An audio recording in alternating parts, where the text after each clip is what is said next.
pagi dan salam sejahtera buat dosen pengampu mata kuliah Teknik Identifikasi Kebutuhan Masyarakat. Sebelum saya menjelaskan tentang UTS saya ingin memperkenalkan diri saya terlebih dahulu. Perkenalkan, nama saya Vivi Paramita Borsimanjuta dengan NIM 2305 12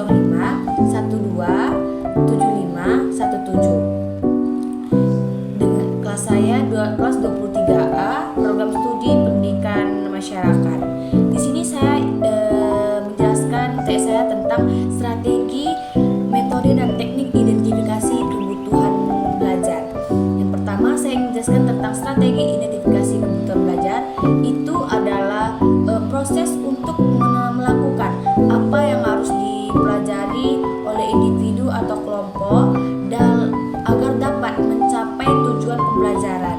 Di sini itu ada 7 strategi identifikasi kebutuhan belajar. Yang pertama ada analisis tujuan pembelajaran. Di sini dalam kita menganalisis kita harus tahu dulu tentunya yang diperlukan langkah utama yaitu dengan memahami tujuan pembelajaran yang ingin kita capai. Yang kedua itu ada evaluasi awal. Evaluasi itu dengan cara mengidentifikasi juga pengetahuan, keterampilan dan sikap yang dimiliki oleh peserta didik dan pemateri.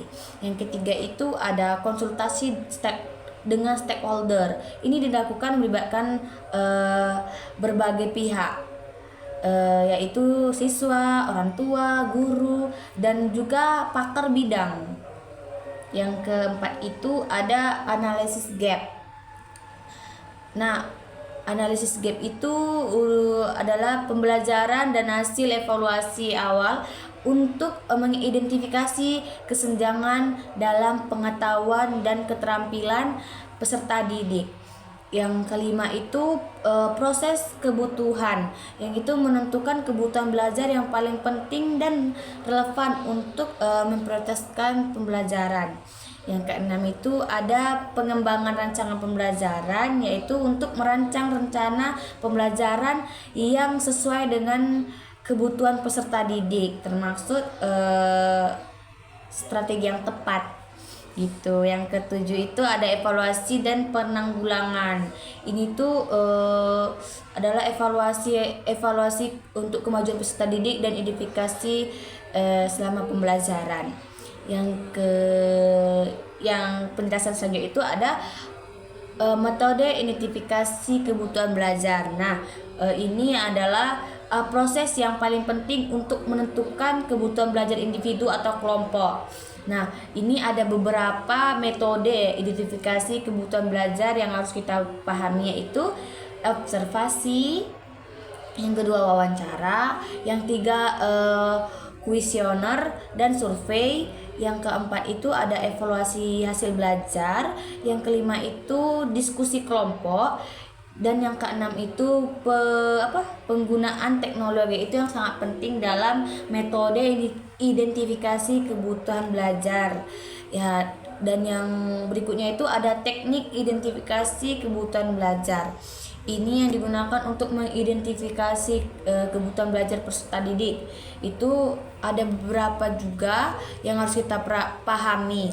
Yang pertama itu pengamatan langsung. Kita harus mengamati secara langsung peserta didik saat mereka terlibat dalam proses pembelajaran. Yang kedua itu ada wawancara. Kita melakukan wawancara ya dengan peserta didik untuk mendapatkan informasi lebih lanjut tentang minat, kebutuhan dan juga prestasi mereka dalam pembelajaran. Yang ketiga itu ada kuesioner atau survei. Yang keempat itu ada tes dan assessment. Yang keempat itu adalah teknik assessment, yang tes dan teknik asesmen. Yang kelima itu analisis hasil belajar sebelumnya. Yang keenam itu adalah kolaborasi dengan orang tua atau wali murid.